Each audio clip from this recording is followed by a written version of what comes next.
Alors, il y a quelques années de cela, lorsque je travaillais dans une petite entreprise, nous avons eu un conflit dans l'entreprise entre notre employeur et tous les salariés, au point que nous sommes retrouvés pendant une semaine en grève.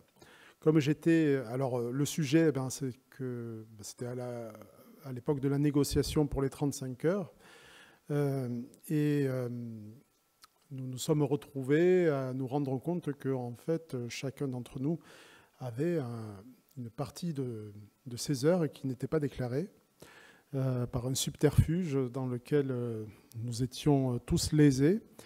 Et lorsque nous nous sommes, pour passer aux 35 heures, en fait, on se faisait un peu rouler dans la farine. Et donc, on a choisi de rentrer dans des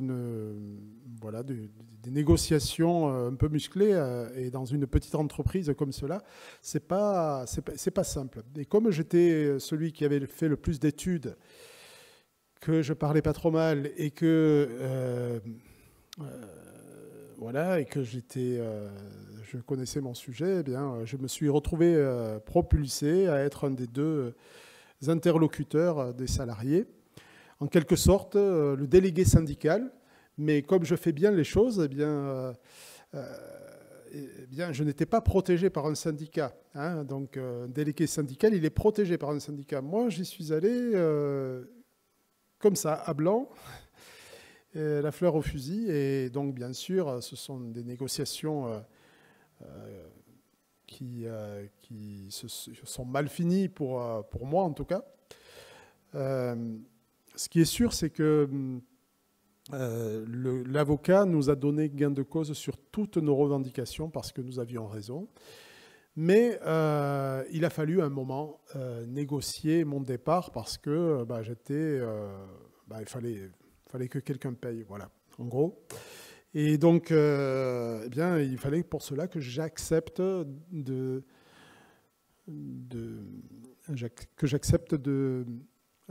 démissionner en échange d'une transaction qui était censée à peu près recouvrir les sommes qui m'étaient dues. Mais bon, ce n'était pas tout à fait le cas. Alors, j'ai accepté de le faire et donc j'ai une histoire vraiment sympa dans laquelle j'ai vu le Seigneur venir à mon secours dans cette situation. Mais ce qui est important, c'est que dans cette situation, j'ai senti que cette richesse était entachée d'injustice. Et ce texte que nous allons étudier aujourd'hui, de Luc 16, me parlait sans arrêt. Et donc, la décision que j'ai fini par prendre sur cette somme qui m'était due, hein, je ne l'ai pas volée, c'est que je ne devais l'utiliser pour le Seigneur.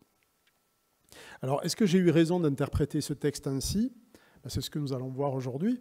Et je vous propose, alors je ne dis pas ça pour mettre en avant quoi que ce soit, mais plutôt pour donner une interprétation de ce que dans la pratique peut générer un passage comme celui que nous abordons aujourd'hui. Luc 16, versets 1 à 13, je vous propose de le lire dans la version Summer. Et voici ce qui est dit. Jésus dit encore à ses disciples, un grand propriétaire avait un gérant, on vint lui dénoncer sa conduite car il gaspillait les biens de son maître. Le maître le fit appeler et lui dit, qu'est-ce que j'apprends à ton sujet ? Remets-moi les comptes de ta gestion car tu ne continueras pas à gérer mes affaires. Le gérant se dit, que vais-je faire puisque mon maître m'enlève la gestion de ses biens. Travailler comme ouvrier agricole, j'en en ai pas la force. Me mettre à mendier, j'en aurais honte. Ah, je sais ce que je vais faire, pour que des gens me reçoivent chez eux lorsque j'aurai perdu ma place. Là-dessus, il fait venir un à un tous les débiteurs de son maître, et il dit au premier, combien dois-tu à mon maître ? 40 hectolitres d'huile d'olive, lui répondit celui-ci. Voici ta reconnaissance de dette, lui dit le gérant. Assieds-toi là, dépêche-toi et inscris 20 hectolitres. Ensuite, il dit à un autre, et toi, combien dois-tu ? 500 sacs de blé. Prends ta reconnaissance de dette, reprit le gérant, et inscris-en 400. Le maître admira l'habileté avec laquelle le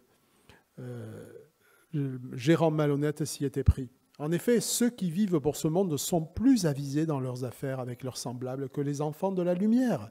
Et moi, je vous le déclare, si vous avez des richesses entachées d'injustice, utilisez Accueillez-les pour faire des amis. Ainsi, le jour où elles vous échapperont, ils vous accueilleront dans des demeures éternelles. Si quelqu'un est fidèle dans les petites choses, on peut aussi lui faire confiance pour ce qui est important. Mais celui qui n'est pas fidèle dans les petites choses ne l'est pas non plus pour ce qui est important. Si donc vous n'avez pas été fidèle dans la gestion des richesses injustes, qui vous confiera les véritables ? Si vous n'avez pas été fidèle dans la gestion du bien d'autrui, qui vous donnera celui qui vous est personnellement destiné ? Aucun serviteur ne peut être en même temps au service de deux maîtres. En effet, ou bien il détestera l'un et aimera l'autre, ou bien il sera dévoué au premier et méprisera le second. Vous ne pouvez pas servir en même temps Dieu et l'argent, ou mammon dans certaines versions. Alors dans un premier temps, rappelons ce qu'est une parabole. Jésus utilise largement ce style d'histoire pour expliquer dans des termes compréhensibles, alors ce sont des fictions, mais elles essaient d'expliquer dans des termes compréhensibles des réalités célestes et spirituelles difficiles à comprendre. Le maître, donc, dans cette parabole, semble désigner le maître du monde, celui à qui les enfants du royaume rendront compte. Le personnage principal, l'intendant, se montre incompétent dans le travail qui lui est confié. Et lorsqu'il apprend que le maître va le congédier, il commence très opportunément à se faire des amis sur le dos de son maître en remettant les dettes à la baisse. Ainsi, lorsque son licenciement sera acté, il retrouvera des bienfaiteurs qui lui permettront de sortir de cette mauvaise passe. Ce gérant infidèle représente chacun d'entre nous, appelé à avoir part au salut. Croyant posséder, nous sommes en fin de compte gestionnaires des biens de notre maître et nous aurons, chacun pour notre part, à rendre compte de la bonne gestion de ce qui nous a été légué. Pourtant, ici, ce gérant malhonnête assure son avenir aux dépens de son maître. Et le maître loue ce gérant pour sa perspicacité. Il a été avisé et malin. Ce texte pose plusieurs questions. On pourrait s'interroger d'abord sur ce que Jésus propose. Est-ce qu'il nous encourage à acheter des amitiés par intérêt ? Qu'est-ce que veut dire se faire des amis qui nous accueilleront dans des demeures éternelles ? On pourrait aussi s'interroger sur la moralité du gérant. Il n'agit pas dans l'intérêt du maître, mais du début jusqu'à la fin, il n'agit que dans son propre intérêt. Et le maître est largement lésé dans la remise de dettes. Il y en a même un qui voit les dettes réduites de moitié. Ce ne sont pas les dettes à l'égard du gérant, c'est les dettes à l'égard du maître qui sont révisées à la baisse. Enfin, le gérant n'échappe pas au licenciement. Alors que faire de cette parabole difficile d'interprétation ? L'une des plus difficiles dont l'interprétation a fait écrire des livres entiers. Permettez de faire un tour de quelques interprétations pour bien comprendre ce qui est en jeu. Une première famille d'interprétations prétend que, puisque l'intendant infidèle a fait confiance en la beauté de son maître, alors, à plus forte raison, nous devons compter sur la bonté de notre Dieu, notre maître. Ces interprétations font subir en général quelques manipulations au texte. Elles écartent la question de la gestion de l'argent et elles occultent aussi que le gérant n'est pas exempté de son licenciement.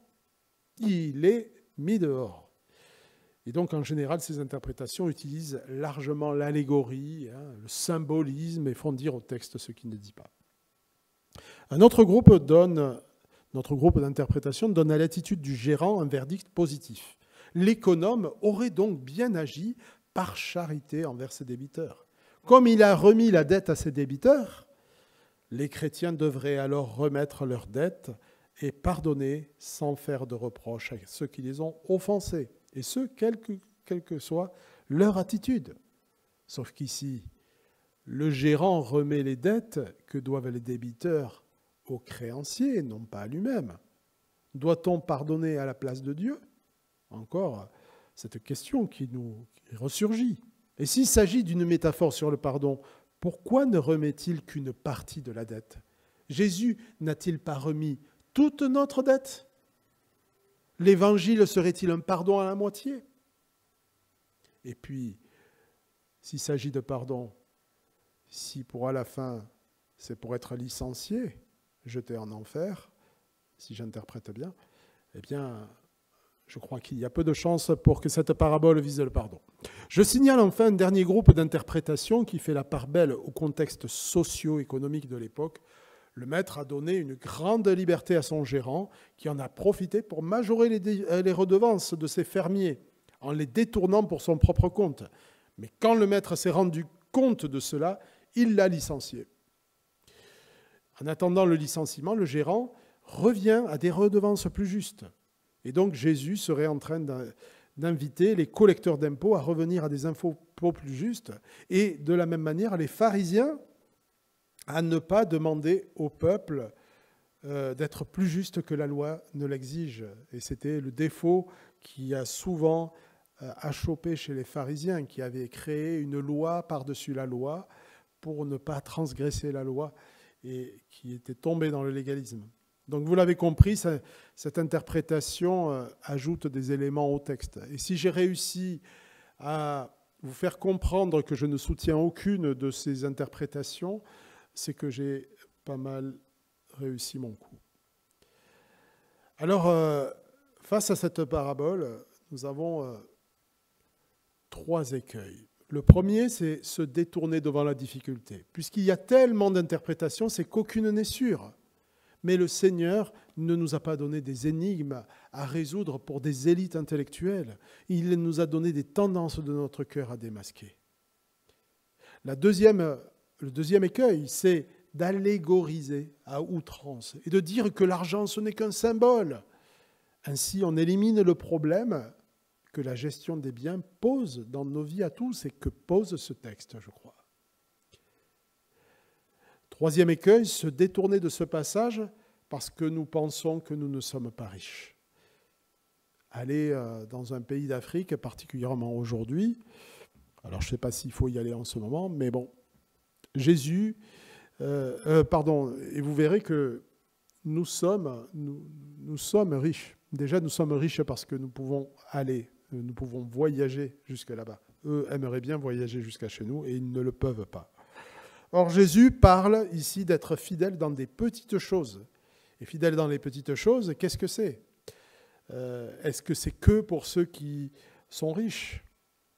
Jusqu'où vont les petites choses ? Alors, fort de toutes ces interprétations, je vous propose une autre plus traditionnelle qui respecte mieux le texte, son sens premier et l'enseignement général de l'Écriture.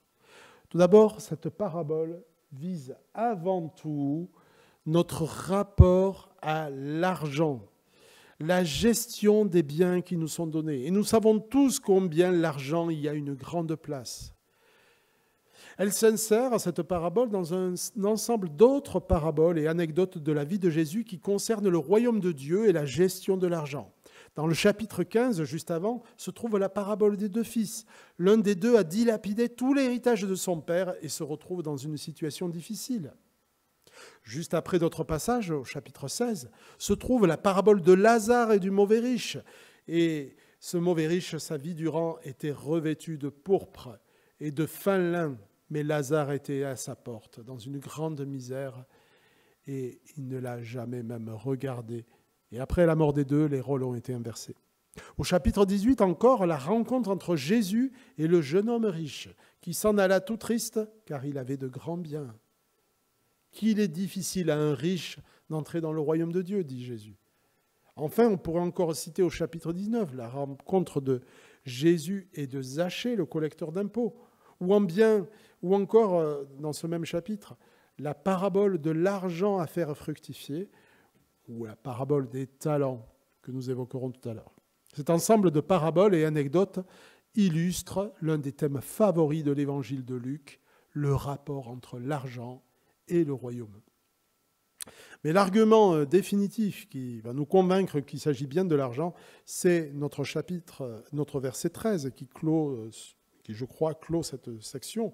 C'est cette conclusion. Vous ne pouvez servir 2 maîtres, Dieu et Mammon, Mammon étant le dieu de l'argent dans la culture de l'époque. Le danger, c'est celui de vouloir jouer sur 2 tableaux, au cas où un plan ne marcherait pas.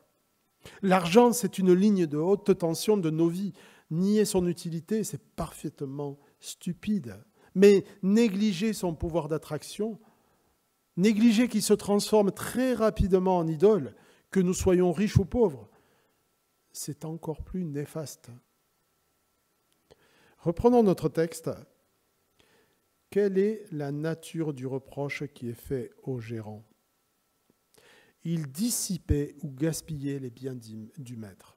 Ce n'est pas nécessairement qu'il le volait, mais les intérêts du maître n'étaient pas défendus.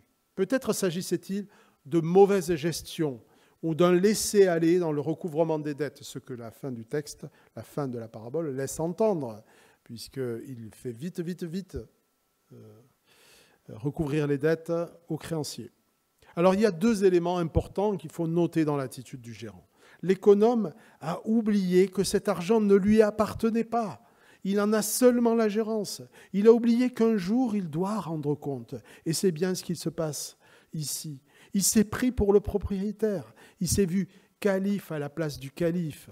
Il s'est dit, vous serez comme des dieux. Deuxième attitude à noter, c'est que voyant qu'il est congédié, il ne s'est pas plus préoccupé de la gérance. Ce n'est pas le désir d'améliorer le bilan de sa gestion qui le motive.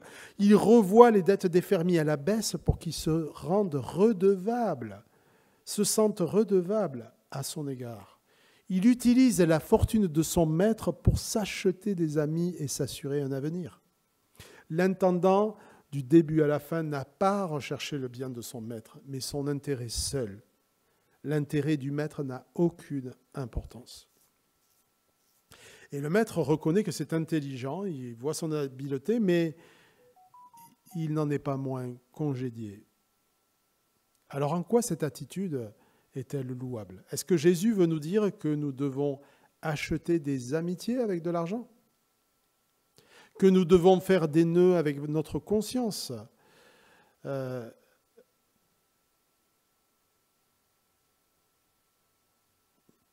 Pour saisir la portée de cette parabole, il est nécessaire de voir de comprendre comment il faut la lire.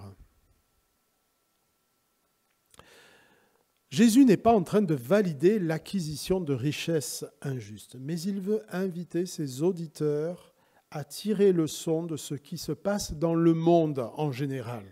Jésus se sert d'une situation plausible chez les incroyants pour montrer en quoi ils sont plus cohérents dans leur attitude que ne le sont les enfants de lumière. Ils sont souvent mieux avisés parce qu'ils ne jouent pas sur deux tableaux. Toute leur vie est orientée vers leur avenir terrestre. Ils ne se préoccupent pas du reste. Le mauvais gérant, sachant que la décision de son licenciement était arrêtée, n'a pas eu d'autre objectif que de s'assurer un avenir chez les fermiers. L'attitude du mauvais gérant est exemplaire en ce qu'elle répond sans hésitation à une situation d'urgence. Et c'est exactement dans cette situation d'urgence que nous nous trouvons à l'égard de notre Maître tant que nous sommes dans cette vie. Pour l'instant, des biens nous sont confiés, mais un jour, nous aurons à rendre des comptes sur la manière dont nous en avons usé.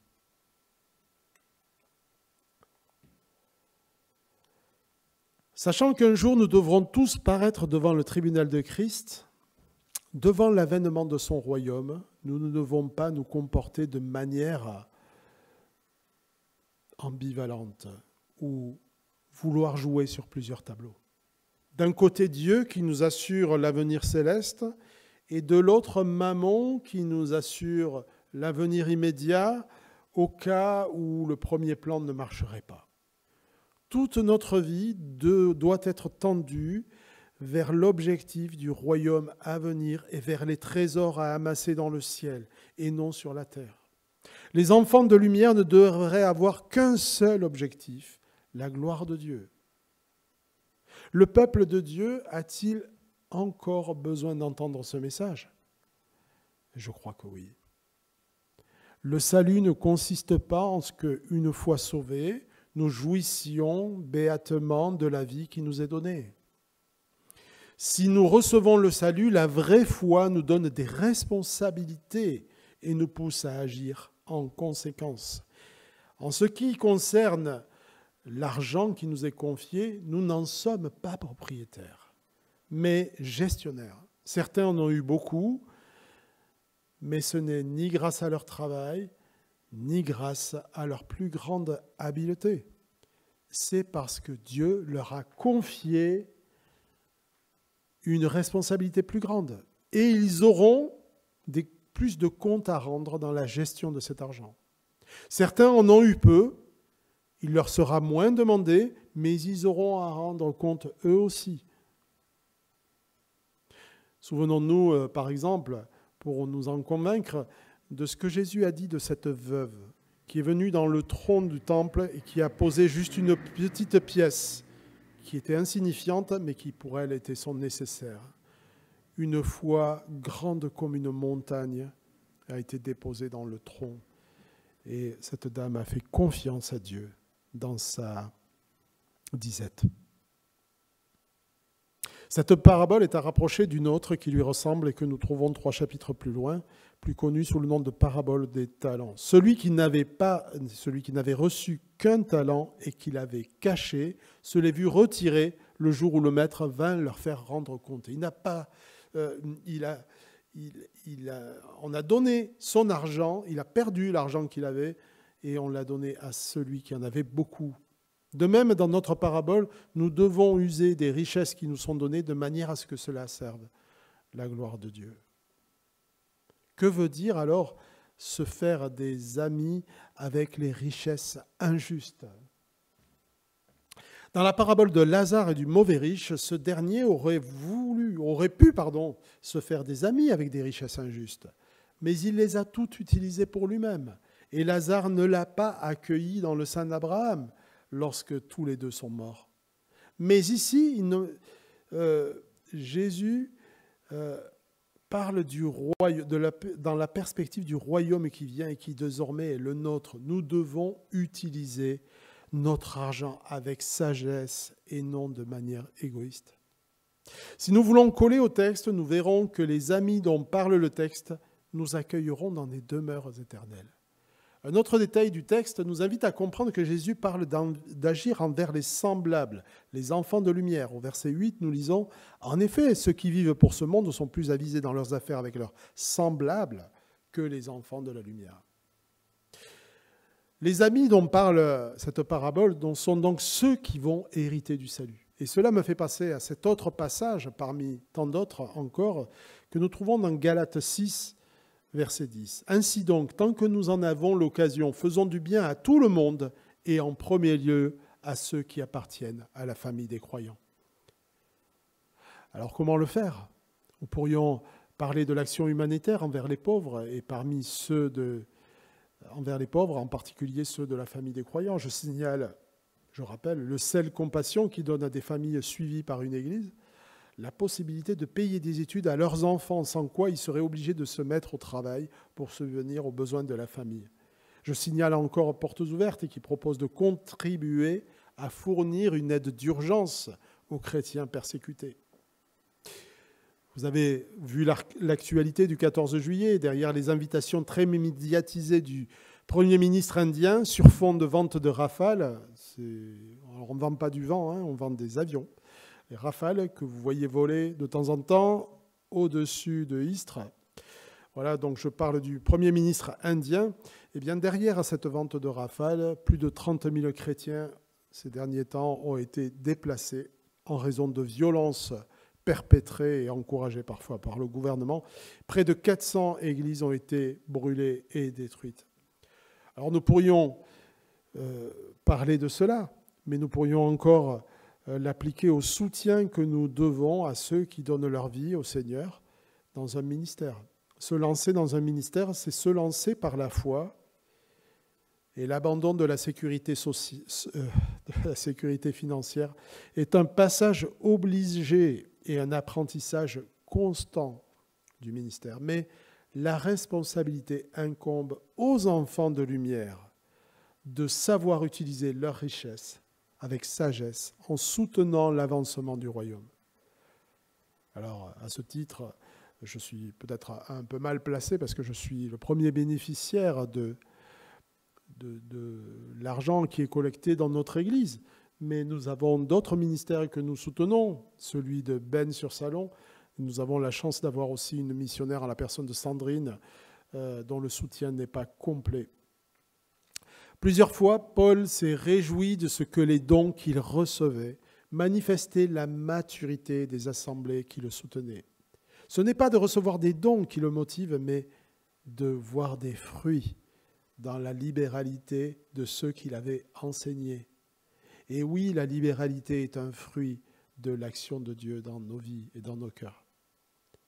Nous n'avons pas le choix de voir notre pays s'enrichir en vendant des rafales.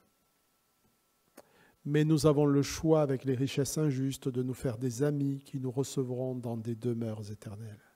L'Écriture nous invite, dans la mesure de nos moyens, à pourvoir aux besoins des saints. C'est là notre responsabilité et il nous sera demandé compte de la gérance de nos biens en la matière. Alors, je le sais, nous avons tous nos charges.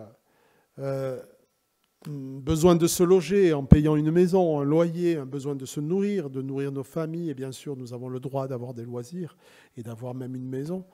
Nous devons payer des impôts. Et l'Écriture nous encourage à être exemplaires en la matière, à déclarer nos revenus. L'argent est nécessaire dans nos vies à tous, mais l'argent est aussi une vraie occasion de chute. Pourquoi ? Parce qu'il procure une grande sécurité. Et le danger est toujours présent d'opposer la sécurité que procure l'argent et les richesses et la sécurité que le Seigneur nous promet en Jésus-Christ. Pourquoi le Seigneur avait-il donné le sabbat à l'homme ? Pour qu'il se rappelle que sa vie ne dépend pas de son travail, mais de Dieu. Pourquoi le Seigneur a-t-il demandé dans l'Ancien Testament à ce que son peuple verse la dîme de ses revenus ? Et on peut voir que même avec les autres offrandes diverses, c'était plutôt deux dîmes qui étaient données.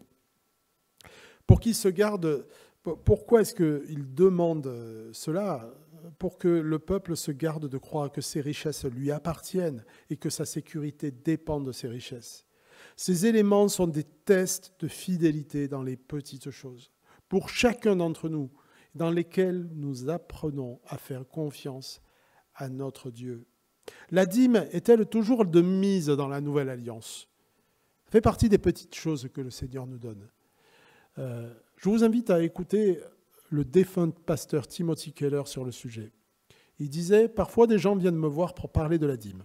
L'Ancien Testament commande plusieurs fois aux croyants de donner la dîme, mais le Nouveau Testament parle beaucoup moins de sommes précises. Ces gens me demandent « Tu ne crois pas, toi, que nous sommes impérativement obligés de donner 10% aujourd'hui, n'est-ce pas ?» Je secoue la tête pour dire non, et il soupire de soulagement. Et puis je continue. Je vais vous dire pourquoi je ne crois pas que la dîme soit encore de rigueur. Avons-nous reçu plus ou moins de la révélation de Dieu, de sa vérité et de sa grâce que les croyants de l'Ancien Testament ? Sommes-nous plus ou moins débiteurs de sa grâce qu'eux ? Jésus a-t-il donné la dîme de sa vie et de son sang pour nous sauver ou a-t-il tout donné ? La dîme est un minimum pour un croyant. Notre verset 10, que je répète, « Celui qui est fidèle dans les moindres choses l'est aussi dans les grandes, et celui qui est injuste dans les moindres choses l'est aussi dans les grandes. Soyons fidèles dans les petites choses que le Seigneur nous confie, en incluant cette part de notre revenu dans notre budget, chacun selon ses moyens, et nous pourrons tester la fidélité de Dieu. »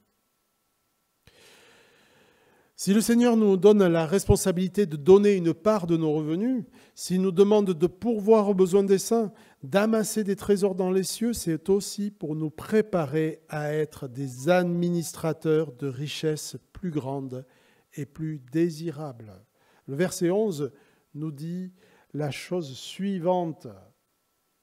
Si donc vous n'avez pas été fidèle dans les richesses injustes, qui vous conférera les véritables ? Si vous n'avez pas été fidèle dans ce qui est à autrui, qui vous donnera ce qui est à vous ? De quelle nature sont les richesses véritables qui nous seront confiées ? D'ailleurs, je pose la question, s'agit-il seulement de richesses célestes que nous verrons lorsque le Seigneur reviendra, ou s'agit-il de choses que le Seigneur veut, de richesses déjà célestes et déjà dont nous devons déjà être, qui peuvent déjà nous être confiés dès ici-bas. À l'adolescence, mes parents me versaient un peu d'argent de poche. D'abord 10 francs, puis ensuite 50, et je n'en avais pas plus. C'était à moi d'économiser. Je sais que plusieurs parents ont fait cela. C'est à moi d'économiser si je souhaitais m'acheter une chocolatine, un pain au chocolat, ou un jouet, ou un jean. Plus tard, lorsque j'ai eu un salaire, parce que je logeais chez mes parents, je versais une participation au budget de fonctionnement. Ce n'est pas que mes parents avaient besoin de cela, mais c'était pour m'apprendre à gérer plus tard un budget, mais seul. Et j'ai eu la faiblesse de penser que c'est grâce à cet apprentissage que j'ai appris à gérer un budget et à être content avec ce que j'avais. Je voudrais terminer par cette citation du pasteur Godet qui parle de cet apprentissage. Le Seigneur veut nous apprendre à gérer des richesses plus grandes, et je crois que c'est dès ici-bas. Le pasteur Godet dit la chose suivante: de l'usage fidèle ou infidèle, juste ou injuste, conforme ou contraire à la volonté de Dieu, que fait ici-bas le croyant de ses biens terrestres, dépend donc la question de savoir si son véritable patrimoine, et dont il ne possède ici-bas que les prémices, pourra lui être confié ou devra lui être refusé dans la vie à venir. Dieu ne craint pas d'exposer les biens terrestres à toutes les chances de notre infidélité, afin que l'emploi que nous faisons de ces biens de moindre valeur démontre notre aptitude à la gestion de la fortune éternelle, ou bien démontre notre incapacité à l'administrer et à la posséder.